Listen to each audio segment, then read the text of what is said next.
Âme choisie, écoute-moi bien. Il y a des moments dans une vie où le silence devient plus fort que n'importe quel bruit. Tu sais, ce silence particulier, celui qui s'installe juste avant qu'un événement important ne survienne. Aujourd'hui, je crois que tu es exactement dans ce moment-là. L'archange Michel se tient à tes côtés en cet instant précis, et il murmure quelque chose à ton esprit. Ne détourne pas le regard maintenant. Dieu essaie de te rejoindre depuis longtemps, et à chaque fois, tu passes à côté sans t'en rendre compte. As-tu déjà ressenti ça? Ce petit pincement au cœur, ce moment où tu te dis « Pourquoi je pense à ça maintenant, sans raison apparente ?» Ce n'est pas un hasard. Reste avec moi jusqu'au bout de cette vidéo, parce que ce qui va suivre pourrait bien changer ta façon de voir ta propre histoire. Dans le livre des psaumes, il est écrit « L'Éternel est près de tous ceux qui l'invoquent, de tous ceux qui l'invoquent avec sincérité. » Psaume 145 verset 18. Moi, quand je lis ce verset, je ne le vois pas comme une simple phrase pieuse à réciter. Je le vois comme une promesse concrète, presque physique. Dieu n'est pas loin dans un ciel abstrait, il est proche, ici, maintenant, dans ta cuisine pendant que tu prépares le repas, dans ton bus le matin en allant au travail, dans cette insomnie à 3 heures du matin où ton cœur bat trop vite sans raison. Tu sais de quoi je parle, n'est-ce pas? Beaucoup d'entre vous m'ont déjà écrit pour me dire « Je me suis réveillé en pleine nuit, le cœur serré, comme si quelque chose allait basculer. » Je pense à cette maman à Abidjan qui m'a raconté qu'elle s'était réveillée 3 nuits de suite à la même heure, sans explication, juste avant que son fils ne décroche enfin ce travail qu'il attendait depuis 2 ans. Je pense aussi à ce jeune à Lyon qui conduisait sur l'autoroute et qui a soudain été submergé par une certitude étrange. Sa vie était sur le point de changer. Une semaine plus tard, il recevait un appel qui a tout transformé. Ce ne sont pas des coïncidences. C'est le ciel qui frappe à la porte de ta conscience, et trop souvent, on referme cette porte en se disant « C'est le stress. C'est l'anxiété. J'ai trop d'imagination. » Mais si, pour une fois, on arrêtait de tout expliquer par la fatigue ou le stress. Et si on écoutait vraiment? Il y a un autre verset qui me bouleverse à chaque fois que je le relis, dans l'Apocalypse. « Voici, je me tiens à la porte, et je frappe. » Apocalypse 3 verset 20. Ce que je trouve fascinant dans ce verset, c'est que Dieu ne force jamais la porte. Il frappe. Il attend. Il te laisse le choix d'ouvrir ou non. Combien de fois avons-nous entendu frapper et avons-nous simplement monté le son de la télévision pour ne pas y penser? Je te pose la question sincèrement, combien de fois, cette année, as-tu ressenti cette petite alerte intérieure et l'as-tu ignorée parce que tu étais trop occupé, trop fatigué, trop dans le doute? Ne culpabilise pas pour ça. On l'a tous fait. Moi le premier. Mais aujourd'hui, quelque chose est différent. Et je sens, sincèrement, que si tu es en train de regarder cette vidéo, ce n'est pas un hasard algorithmique. C'est un rendez-vous. Maintenant, parlons de ce fameux désert dont personne n'aime parler. Vous savez, dans nos églises, dans nos communautés, on aime beaucoup parler des victoires, des miracles, des témoignages avec la belle musique en fond. Mais on parle très peu de la traversée. De cette période où tu pries et où le plafond semble avaler tes prières sans les transmettre plus haut. De cette période où tu jeûnes, où tu te prives, où tu te lèves à l'aube pour chercher Dieu, et où, extérieurement, rien ne bouge. J'ai une amie au Cameroun, institutrice depuis 12 ans, qui a vu des collègues moins qualifiés qu'elle obtenir des promotions, des mutations, des opportunités, alors qu'elle continuait à donner le meilleur d'elle-même dans une salle de classe surchargée sans reconnaissance. Elle m'a dit un jour, les larmes aux yeux, « Est-ce que Dieu a oublié mon nom ?» Et je comprends cette douleur, parce qu'elle est universelle. Que tu sois à Dakar, à Marseille, à Kinshasa ou à Bruxelles, la douleur de l'attente ne fait pas de différence culturelle. Elle touche tout le monde de la même façon.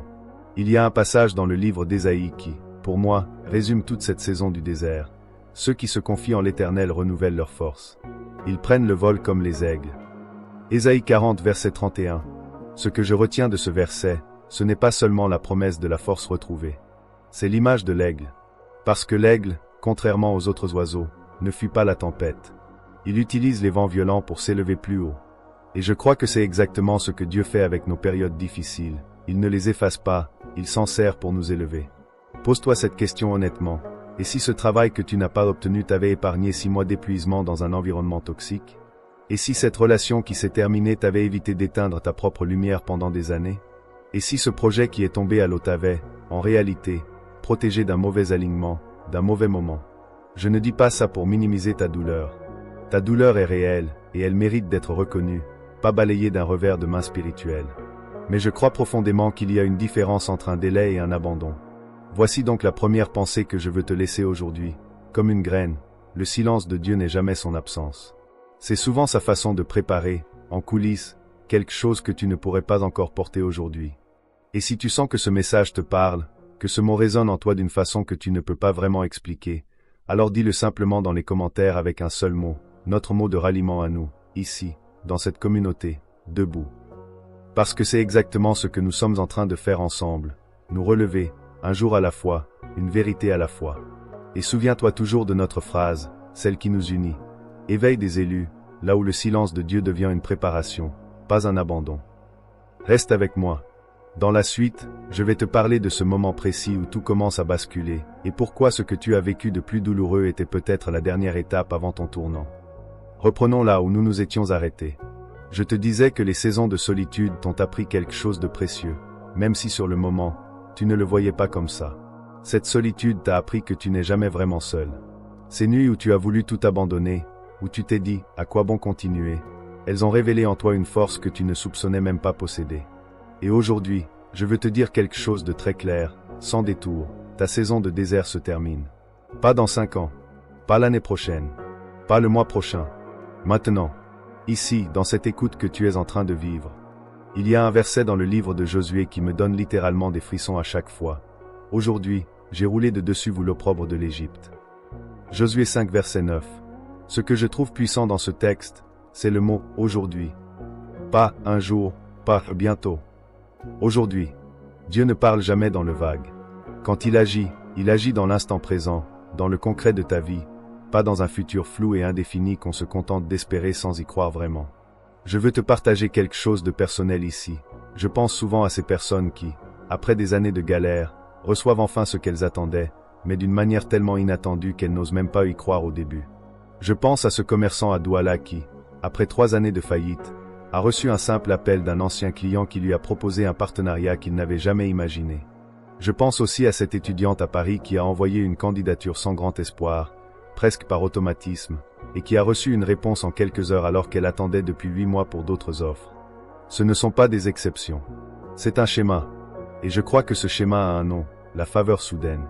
Parlons de cette bénédiction qui arrive, parce qu'elle a 3 visages, et je veux que tu apprennes à les reconnaître quand ils se présentent à toi. Le premier visage, c'est la faveur inattendue. C'est ce moment où une porte s'ouvre sans que tu aies eu besoin de frapper. Tu envoies un message sans grande conviction, et la réponse arrive en quelques heures. Tu as une conversation banale avec un inconnu dans une file d'attente, et cette personne devient, sans le savoir, la clé de ton prochain chapitre. Il y a un principe biblique qui illustre parfaitement cela, dans le livre des Proverbes. Le cœur du roi est un courant d'eau dans la main de l'Éternel, il l'incline partout où il veut. Proverbe 21h1. Ce que j'aime dans ce verset, c'est qu'il nous montre que Dieu n'a pas besoin de créer une nouvelle porte pour toi. Il peut simplement incliner le cœur de quelqu'un qui a déjà les clés dont tu as besoin. C'est exactement ça, la faveur soudaine, des personnes qui pensent soudainement à toi sans raison apparente, des décideurs qui se souviennent de ton nom au moment précis où tu en as besoin. Le deuxième visage, c'est la restauration divine, et celle-ci est bien plus profonde qu'on ne l'imagine. Ce qui t'a été enlevé va te revenir. Pas seulement revenir, mais revenir multiplié. Dans le livre de Joël, il y a cette promesse magnifique. Je vous remplacerai les années qu'a dévoré la sauterelle. Joël 2 verset 25. Je trouve ce verset absolument bouleversant, parce qu'il ne dit pas que Dieu efface le passé. Il dit qu'il le compense. Ce projet que tu portais il y a 10 ans et que la vie a tué, il ne va pas revenir à l'identique. Il va revenir dans une version améliorée, plus alignée avec la personne que tu es devenue à travers toutes ces épreuves. Je pense à une femme que je connais, en Côte d'Ivoire, qui rêvait d'ouvrir son propre salon de coiffure depuis l'adolescence. Un incendie a détruit son premier local avant même qu'elle ouvre. Elle a mis 8 ans avant de réessayer. Aujourd'hui, elle possède 3 salons. Ce n'était pas la fin de son rêve. C'était une pause nécessaire pour qu'elle apprenne la gestion, la patience, la résilience, des qualités qu'elle n'avait pas à 20 ans. Et cette restauration ne concerne pas que les projets. Elle concerne aussi les relations. Certaines personnes qui se sont éloignées reviendront vers toi. Une excuse que tu n'attendais plus arrivera enfin. Mais attention, et c'est important de le préciser, toutes les relations ne sont pas destinées à revenir. Les relations toxiques resteront fermées, et c'est très bien ainsi. Seules celles que le ciel a réellement ordonnées reviendront guérir. Le troisième visage, c'est une paix surnaturelle, et c'est peut-être celui qui te surprendra le plus. Si tu vis avec de l'anxiété depuis si longtemps que tu as presque oublié ce que signifie respirer librement, ce message est pour toi. Le poids sur ta poitrine, ce nœud dans ton ventre qui ne se dénoue jamais complètement, tout cela est en train de se soulever. Il y a un verset dans l'Épître aux Philippiens que je relis souvent dans mes propres moments de doute. Et la paix de Dieu, qui surpasse toute intelligence, gardera vos cœurs et vos pensées. Philippiens 4 verset 7. Ce qui me touche dans ce texte, c'est l'idée d'une paix qui surpasse toute intelligence. Autrement dit, ce n'est pas une paix qu'on obtient en comprenant tout, en ayant réponse à tout. C'est une paix qui arrive même quand rien n'est résolu, même quand les questions restent sans réponse. Est-ce que tu as déjà ressenti ça? Ce calme étrange qui s'installe malgré le chaos autour de toi. Maintenant, je veux te révéler quelque chose d'essentiel, peut-être la partie la plus importante de tout ce message. Pourquoi certaines personnes reçoivent leur percée, et d'autres non? Écoute-moi bien, parce que la réponse va peut-être te surprendre. Ce n'est pas une question de mérite. Ton retard n'est pas dû au fait que tu ne sois pas assez bien. Dieu ne retient pas ses bénédictions à cause de tes erreurs passées. Tu es digne parce que le ciel l'a décidé ainsi. Un point c'est tout. Ce n'est pas non plus une question de perfection. Tu n'as pas besoin de prier parfaitement, de vivre parfaitement. Personne ne le fait. Si la perfection était la condition, personne au monde ne recevrait jamais rien. C'est une question d'alignement. Et c'est le point que la plupart des gens ratent complètement. Être aligné, ça veut dire être présent à ce que le ciel fait maintenant, pas ce qu'il a fait l'année dernière, pas ce qu'il fera peut-être l'an prochain. Maintenant, combien de fois as-tu ressenti une petite impulsion de regarder un message, de lire un verset, d'écouter une prédication, et tu t'es dit, je le ferai plus tard. Et ce plus tard n'est jamais arrivé. Je te pose la question sincèrement, sans jugement. À combien de rendez-vous divins as-tu déjà manqué simplement parce que tu remettais toujours à demain? Aujourd'hui, ne remets pas à demain. Si tu sens que ce mot te touche, écris dans les commentaires notre mot de ralliement, debout. Parce que c'est exactement ce moment-là, celui où on cesse de reporter et où on se lève enfin. Et rappelle-toi toujours notre phrase, celle qui nous rassemble ici, dans cette communauté.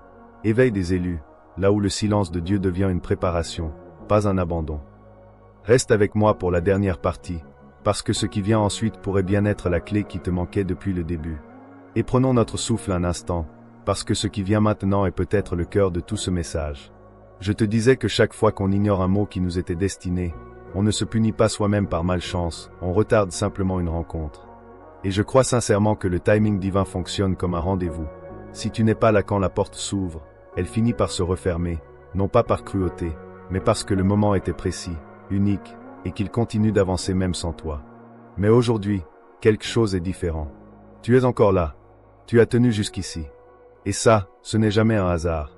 Il y a un verset dans l'Épître aux Galates qui résume parfaitement cette idée de timing. Mais lorsque les temps ont été accomplis, Dieu a envoyé son Fils. Galates 4 verset 4. Ce que je retiens de ce texte, c'est que même les événements les plus importants de l'histoire ne sont pas arrivés, quand on l'espérait, mais quand les temps ont été accomplis. Autrement dit, il existe une maturation, une préparation invisible, qui précède chaque grand tournant. Et je pense que c'est exactement ce qui se passe dans ta vie en ce moment, même si tu ne le vois pas encore clairement. Je veux te parler de la préparation invisible, celle qu'on ne remarque jamais sur le coup. Pense à un agriculteur au Bénin ou au Sénégal qui prépare sa terre pendant des mois avant la première pluie. De l'extérieur, rien ne semble se passer. La terre est juste retournée, labourée, attendant. Mais sans ce travail invisible, aucune graine ne pourrait germer correctement quand la saison des pluies arrive enfin. Ta vie fonctionne exactement comme ça. Chaque saison difficile que tu as traversée, ce chômage prolongé, cette rupture douloureuse, cette maladie qui a bouleversé tes plans, n'était pas du temps perdu. C'était du labourage. C'était la préparation d'un sol qui, aujourd'hui, est enfin prêt à recevoir ce qui va y être semé. Dans le livre de l'Ecclésiaste, il y a cette phrase que j'aime relire dans mes moments de doute. Il y a un temps pour tout, un temps pour toute chose sous les cieux. Ecclésiaste 3 verset 1. Ce verset ne dit pas que tout arrive facilement. Il dit simplement qu'il y a un ordre, une saison pour chaque chose. Et je crois que reconnaître cet ordre, c'est déjà une forme de paix. Maintenant, laisse-moi te dire quelque chose de très concret, sans mysticisme excessif. Dans les 30 prochains jours, reste attentif. Pas parce qu'un miracle magique va tomber du ciel sans effort de ta part, mais parce que je crois que lorsqu'on aligne son cœur avec de la foi active, c'est-à-dire la foi qui continue d'avancer, de postuler, de tendre la main, de prier avec constance, les circonstances commencent souvent à bouger d'une manière qu'on n'avait pas anticipée. Je pense à un ami à Bruxelles, ingénieur au chômage depuis presque un an, qui avait pratiquement arrêté d'espérer. Un jour, presque par lassitude plus que parfois, il a répondu à une offre qu'il avait ignorée pendant des semaines. 3 semaines plus tard, il signait un contrat qui a totalement changé sa trajectoire. Est-ce que Dieu a, soudainement, agi? Ou est-ce que le moment était simplement venu, après tout ce travail invisible de patience et de persévérance? Je pense que c'est un mélange des deux, et c'est exactement ce que je veux que tu retiennes. Alors voici ce que je te propose, concrètement, pas comme une formule magique, mais comme une discipline spirituelle simple. Marque cette date dans un coin de ta tête, ou même sur ton téléphone si tu veux. Observe, dans les semaines qui viennent, les petits signes, une opportunité inattendue, une relation qui se répare doucement, un apaisement intérieur là où il y avait de l'angoisse. Pas pour chercher du surnaturel à tout prix, mais pour apprendre à reconnaître les réponses qui, souvent, prennent une forme beaucoup plus discrète qu'on ne l'imagine. Et surtout, et c'est peut-être le point le plus important de toute cette série, n'oublie pas que cette parole n'est pas destinée à rester seulement pour toi. Si elle t'a touché, pense à une personne dans ton entourage qui traverse, elle aussi, une saison d'attente. Partage-lui ce message, non pas comme une obligation, mais comme un vrai geste de solidarité humaine, comme on tend la main à quelqu'un qui traverse la même tempête que nous avons traversée hier. Il y a un principe que Paul rappelle dans sa seconde lettre aux Corinthiens qui illustre bien cela.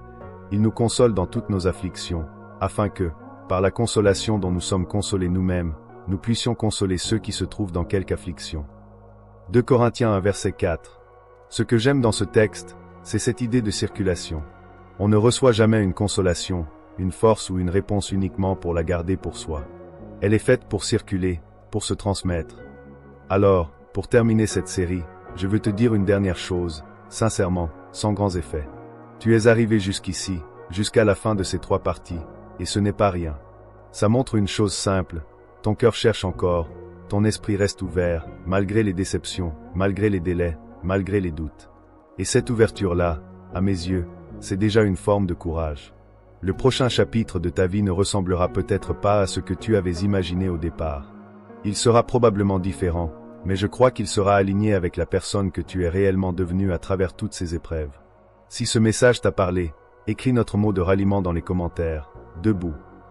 Pas pour suivre une formule, mais parce que c'est vraiment ce que je te souhaite aujourd'hui. Te relever, avec lucidité, avec foi, avec patience. Et rappelle-toi, ici, sur Éveil des élus, notre phrase qui nous rassemble. Éveil des élus, là où le silence de Dieu devient une préparation, pas un abandon. Merci d'être resté jusqu'au bout. On se retrouve très bientôt pour la prochaine étape de ce chemin ensemble.